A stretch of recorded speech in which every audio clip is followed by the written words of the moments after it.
नमस्कार, सूचना एवं जनसंपर्क विभाग की प्रस्तुति हिमाचल बुलेटिन में आपका स्वागत है। पेश है आज के समाचार। आज शिमला से वीडियो कॉन्फ्रेंसिंग के माध्यम से जिला कांगड़ा के शाहपुर विधानसभा क्षेत्र में मुख्यमंत्री श्री जयराम ठाकुर ने 22 करोड़ रुपए की लागत की विकासात्मक परियोजनाओं के लोकार्पण और आधारशिला रखी। मुख्यमंत्री ने रैत में 2 करोड़ 9 लाख रुपए की लागत से निर्मित कल्याण भवन का उद्घाटन किया।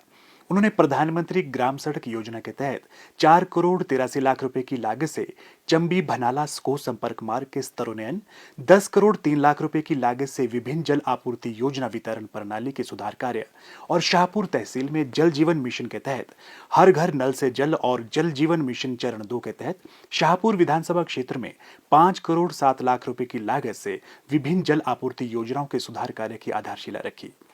मुख्यमंत्री श्री जयराम ठाकुर ने शिमला से शाहपुर के लोगों को संबोधित करते हुए कहा कि प्रदेश सरकार ने विकास की गति को निर्बाध रूप से जारी रखने के लिए राज्य में विभिन्न विकासात्मक परियोजनाओं की आधारशिला और लोकार्पण वर्चुअल माध्यम से करने का निर्णय लिया है। उन्होंने कहा कि कोरोना महामारी का प्रसार रोकने के लिए प्रदेश सरकार ने ऑनलाइन कार्यक्रम आयोजित करने का भी निर्णय लिया ताकि विशाल जनसमूह एकत्रित न हो।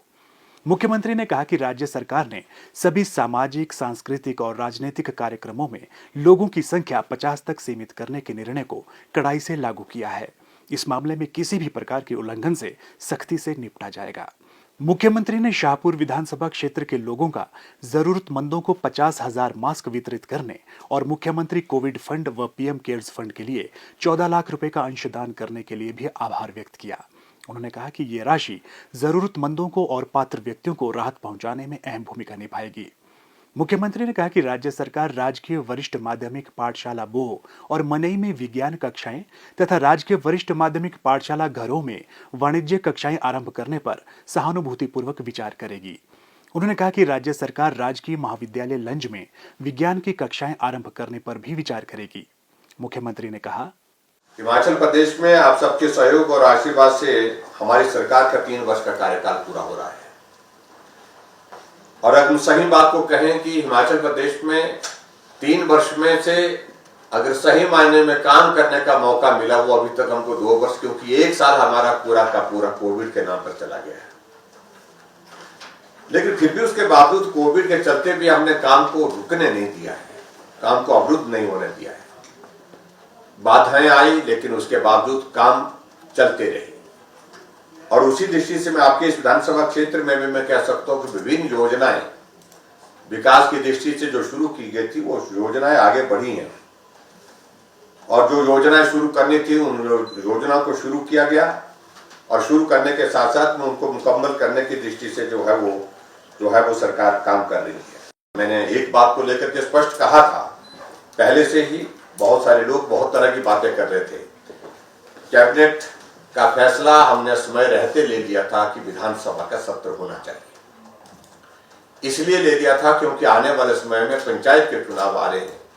पंचायत के चुनाव आने से पहले हम जो है अपने विधानसभा के सत्र को संपूर्ण कर सकें, इस दृष्टि से हमने निर्णय लिया। और निर्णय जब कैबिनेट की सहमति से निर्णय लिया था उस वक्त मामलों में इतनी ज्यादा बढ़ोतरी नहीं थी। इस बीच में अचानक जब मामलों में बढ़ोतरी हो गई, बढ़ोतरी होने के बाद फिर यही बात चली कि सत्र होना चाहिए, नहीं होना चाहिए। मैंने हिमाचल प्रदेश के सभी विधायकों को शिमला बुलाया, विधायक दल की बैठक हुई। विधायक दल की बैठक में भी विचार किया, विस्तार से चर्चा हुई। और चर्चा करने के बाद एक बात को लेकर के बात आई कि हमको सत्र करना है तो धर्मशाला में ही करना, हमने बड़ा स्पष्ट किया।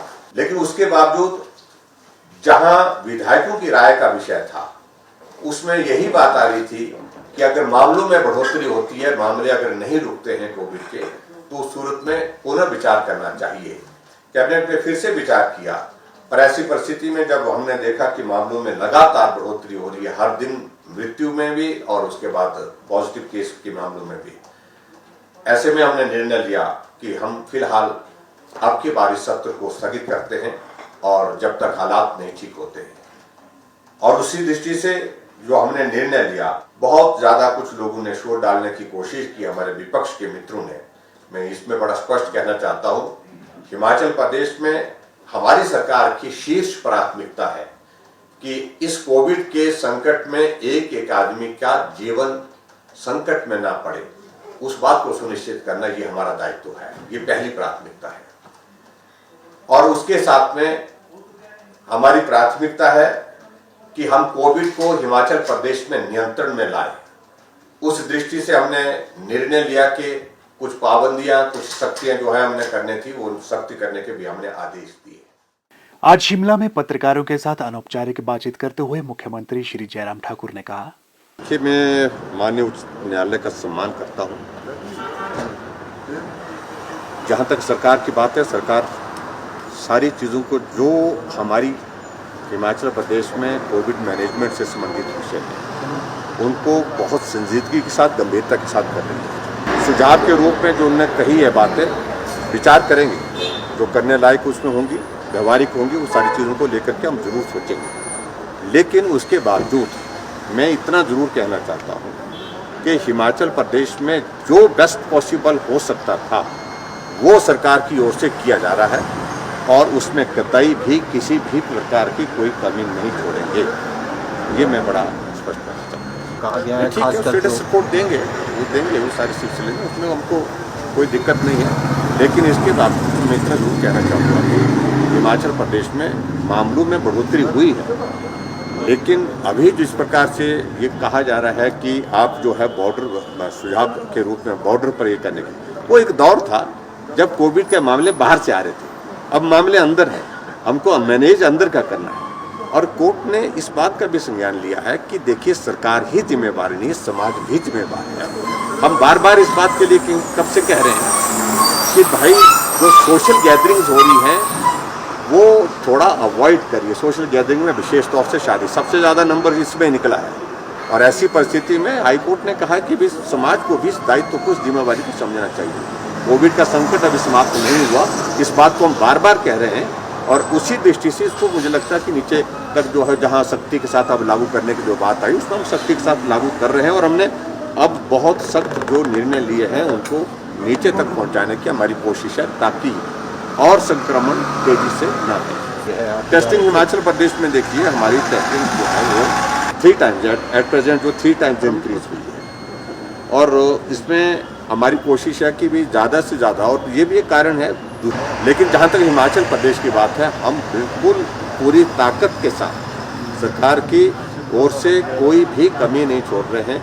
जहाँ इंफ्रास्ट्रक्चर को स्ट्रेंथन करने की आवश्यकता थी उसको कर रहे हैं। कैपेसिटी इन्हांस करने की बात थी, बेड कैपेसिटी को, उसके लिए कर रहे हैं। ऑक्सीजन की कहीं कमी नहीं है। ये कहीं से भी जो है गलत बातें आने, इस प्रकार से मैं इन बातों को लेकर ज़्यादा नहीं कहना चाह रहा हूँ। सिर्फ कहीं भी एक भी बात को लेकर के ऑक्सीजन की कमी किसी पेशेंट को नहीं हुई। और जहां सीनियर डॉक्टर्स की ये 3 महीने पहले हम तय कर चुके हैं। सीनियर डॉक्टर विजिट कर रहे हैं, उनका रोस्टर बना हुआ है, उस रोस्टर को हम मॉनिटर कर रहे हैं, जा रहे हैं डॉक्टर जा रहे हैं। लेकिन फिर भी और सुधार की दृष्टि से जो चीज़ें करने के लिए हैं उनको हम करना चाहते हैं। माननीय उच्च न्यायालय ने जो ऑब्जर्वेशन दे रही है, हम उनको एग्जामिन कर रहे हैं। और इसमें जो बेस्ट पॉसिबल होगा, जो करने की चीज़ें बताई है, उससे बेहतरी होगी।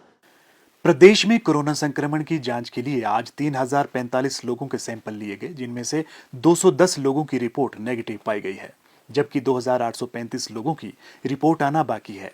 अभी तक 5,54,208 लोगों की जांच की जा चुकी है, जिनमें से 5,07,697 सैंपल की जांच नेगेटिव पाई गई है।